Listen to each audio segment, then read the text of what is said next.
पवित्रम पाप नाशनम आपदाम हरते नित्यम लक्ष्मी वसतु सुसर्वदा। इसका अर्थ यह कहता है कि चंदनम बंधते नित्यम, चंदन को प्रतिदिन ललाट में लगाने से, बंधन करने से, लगाने से पवित्रम पाप नाशनम, पवित्र करता है। और दूसरी फायदा क्या है तो पाप का नाशन करता है। जब हमारे राजा महाराजा किसी क्षेत्र में युद्ध के लिए जाते थे तो अपने विजय के लिए अपने कुल पुरोहित से तिलक का परंपरा था। अभिषेक, राजा अभिषेक होते थे कि हमारा राजा विजयी हो। सभी प्रजा लोग उनके लिए कामना करते थे। तिलक लगा के जाते थे, लेकिन राजा हार भी तो जाते थे युद्ध में।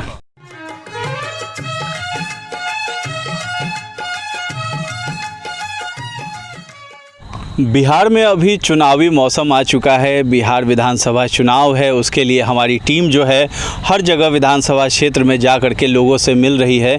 इस बीच हमें एक यहाँ अनोखी बात सुनने को मिली है। हमारे साथ यहाँ पे आचार्य श्याम किशोर हैं, BHU में वहाँ आचार्य की डिग्री ले रहे हैं, वहाँ से पढ़ाई कर रहे हैं। अभी लॉकडाउन में घर आ गए हैं। तो ये पालीगंज विधानसभा क्षेत्र है। यहाँ ये कौन सा गाँव पड़ता है? काब गांव पड़ता है। तो यहाँ पे इनसे हमने बातचीत की है। और जो यहाँ प्रत्याशी हैं, जो भी चुनाव लड़ते हैं, आपने भी देखा होगा, जो राजनेता होते हैं वो तिलक लगाने का काम करते हैं और पंडित के हाथों तिलक लगाया जाता है। तो आखिर तिलक का क्या महत्व है और तिलक लगाने से क्या कुछ होता है और पौराणिक जो चीज़ें हैं उसके बारे में जो वेदों में जो चर्चा है वो सब चीज़ें क्या हैं वो हम इनसे जानते हैं। तो आचार्य श्याम किशोर जी, ये बताइए कि अभी हमने देखा भी कि एक प्रत्याशी हैं, वो तिलक लगा रहे थे, उनको एक पंडित जी, हमने वहाँ पूछा भी, लेकिन उचित जवाब नहीं मिल पाया ज़्यादा अच्छे तरीके से। तो क्या इसका महत्व है, क्या होता है? इसका महत्व है कि इसका नाम तिलक भी है और एक नाम है राज तिलक भी। अर्थात तिलक जो हम ब्राह्मण समाज जो है, चाहे अन्य समाज जो भी तिलक से प्रेमी हैं, संध्या बंदन करते हैं, पूजा करते हैं, बंदन करते हैं और तिलक लगाते हैं। अनेक प्रकार के तिलक होते हैं। कोई शैव भक्त होते हैं, कोई वैष्णव भक्त होते हैं, कोई त्रिपुंड लगाते हैं, कोई ऊर्ध्वपुंड लगाते हैं। अनेक प्रकार के तिलक लगाने का लोग काम करते हैं। वस्तुतः उसमें जो एक श्री का परंपरा है, श्री तिलक जो बीच वाला है, श्री जो तिलक है वो राजनेताओं को पुरोहित लोग लगाते हैं। उसका हमारे धर्मशास्त्रों में श्लोक है, कहा गया है कि चंदनम बंधते नित्यम पवित्रम पाप नाशनम आपदाम हरते नित्यम लक्ष्मी वसतु सुसर्वदा। इसका अर्थ यह कहता है कि चंदनम बंधते नित्यम, चंदन को प्रतिदिन ललाट में लगाने से, बंधन करने से, लगाने से पवित्रम पाप नाशनम, पवित्र करता है। और दूसरी फायदा क्या है तो पाप का नाशन करता है। पवित्रम पाप नाशनम आपदाम हरते नित्यम, हमारी जो आपदा होती है, अनेक प्रकार के आपदा होते हैं। जैसे जनरल वाले बताते हैं आपदा विघटित होते हैं, किसी भी प्रकार का कोई घटना घट गया, आपदा हुआ, हमारे घर द्वार में कुछ भी बाधाएं आ जाते हैं, उसे हम आपदा कहते हैं। तो आपदाम हरते नित्यम, यह जो तिलक है वह आपदा को भी हरता है। इतना बड़ा महत्व है कि आपदा। ये चंदन लगा रखा है, चंदन है या फिर नॉर्मल कुछ है? ये अभी हम है तो वैष्णव जी, हमारी तिलक त्रिपुंड है जी, लेकिन ये शैव तिलक, क्योंकि हम अभी शिव की उपासना कर रहे हैं, क्योंकि महादेव के नगरी बनारस में रह रहे हैं तो शिव की उपासना कर रहे हैं। अर्थात जैसी देश वैसी भेष की हम परंपरा को निभा रहे हैं।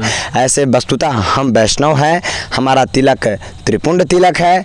इसलिए जब मैं अपने जन्मभूमि को, कर्म भूमि को और गया जी में जाते हैं तो त्रिपुंड को लगाते हैं। अभी हम बनारस महादेव के नगरी में रह रहे हैं तो फिलहाल भगवान शिव का तिलक जो ऊर्ध्वपुंड है मैं लगाया हूँ अभी। और इसका मतलब बताएं, आपदाम हरते नित्यम लक्ष्मी वसतु सर्वदा। इसको लगाने से लक्ष्मी की प्राप्ति होती है। सु मतलब अच्छे व्यवहार विचार बनते हैं और सर्वदा मतलब हमेशा। यह तिलक हमेशा लगाना चाहिए। अच्छा। लगाने से बहुत अनेक प्रकार का लाभ है। जी जी। तो ये बताइए, प्रत्याशी लोग जो तिलक लगाते हैं, राजनेता लोग, जी। और राजनेता पहले भी राजा महाराजा कहीं युद्ध पे जाते थे, कोई शुभ कार्य वैसा होता था तो उसमें तिलक लगाते थे, वो क्या था? और अभी जो राजा लोग जो अभी करते थे पहले, वही चीज़ अभी नेता कर रहे हैं, तो इसको क्या मतलब समझा जाए? इससे क्या कितना संतुष्टि मिलता है लोगों को? क्योंकि अभी बहुत लोगों का इससे रुझान हट भी रहा है पूजा पाठ से, लोग इसके बारे में बहुत सारी बातें भी करते हैं कि नहीं, ये सब चीज़ होता नहीं है। जी जी, इस पर हम बोलना चाहते हैं कि हम मानव हैं तो हम सनातन हैं जी। हमारा धर्म है सनातन। जी। एक धर्म सनातन। जी। धर्म एक ही है, उसका नाम है सनातन। कहने को तो लोग जैव धर्म, जैन धर्म, बौद्ध धर्म, ईसाई धर्म, सिख धर्म इत्यादि अनेक प्रकार का धर्म है, लेकिन सभी धर्मों में एक श्रेष्ठ धर्म है, उसका नाम है सनातन धर्म। और धर्म एक ही है, सनातन। सनातन का अर्थ क्या होता है? यदि मानव जान जाए कि सनातन का अर्थ क्या होता है तो हर मानव सनातन है। सना का अर्थ तन, दो शब्द है। सना मतलब प्राण होता है और तन तो हम लोग जानते हैं शरीर को। तो बस उसका तात्पर्य है कि हम सनातन हैं। और सनातन धर्मों में जब हमारे राजा महाराजा किसी क्षेत्र में युद्ध के लिए जाते थे तो अपने विजय के लिए अपने कुल पुरोहित से तिलक का परंपरा था। अभिषेक, राजा अभिषेक होते थे कि हमारा राजा विजयी हो। सभी प्रजा लोग उनके लिए कामना करते थे कि हमारे राजा जिस क्षेत्र में। तिलक लगा के जाते थे लेकिन राजा हार भी तो जाते थे युद्ध में। तो जिस चीज़ से मतलब लाभ है उससे अगर 2-4% कहीं इसी से तो नहीं, यहीं से तो नहीं लोग दूर हटने लगे कि यज्ञ करा रहे हैं, वर्ल्ड कप जीत जाएं, हार जाते हैं। देखिए, तो भरोसा नहीं उठ जाता है लोग का। जय का अर्थ होता है जज्ञात भवति पर्जन्यः।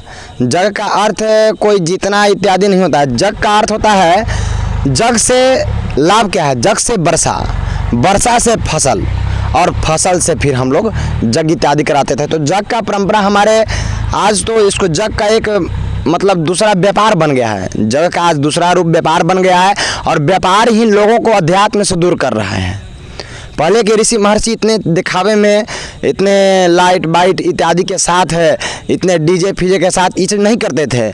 किसी गांव में जाते थे, किसी के यहाँ किसी दरवाजे पर बैठकर, एक सिंपल चौकी पर बैठ करके और लोगों के बीच में सुंदर उपदेश देते थे, भगवान के वातावरण को कहते थे। ऋषियों मुनियों का भाषाओं को समाज के बीच में रखते थे और सीख देते थे कि देखो यह भरत जी थे और इनके बीच में राम के प्रति कैसा स्नेह है। इस चीज बातों को रखते थे। और आज का जो क्या हो गया, आज लोग जग को व्यापार बना दिया और व्यापार ही लोगों को अध्यात्म से दूर करते जा रहा है। जिस चीज में व्यापार आ गया उस चीज में लोगों का आस्था नहीं, बस मूल्य पैसा दिखाई देने लगता है। तो जहाँ पैसा की बात आती है वहाँ आस्था नहीं, सफलता नहीं मिलती है, इसीलिए सफलता नहीं मिल पाती है। इसलिए इस जग को व्यापार न बनाए, इस जग को धार्मिक रूप से देखें, भगवान पे आस्था रखें, ठाकुर जी में आस्था रखें। और शनै कंथा शनै प्रथा शनै पर्वतुल्लंघनम, शनै कंथा शनै पंथा शनै पर्वतुल्लंघनम। एक ही बार में अगर हम चाहें कि प्रधानमंत्री बन जाए तो यह संभव नहीं है।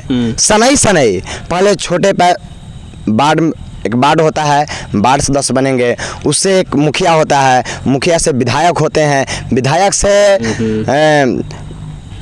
एमएलए वगैरह होते हैं, मुख्यमंत्री होते हैं, तब न बन पाइएगा। इसलिए शनै किसी कार्य को करिए तो आपको सफलता अवश्य मिलेगी। मैं भगवान के कसम खाकर कहता हूँ कि अगर आप धैर्य से, साहस से और ठाकुर जी में संलग्न पूर्वक काम कीजिएगा तो आपको सफलता अवश्य मिलेंगे।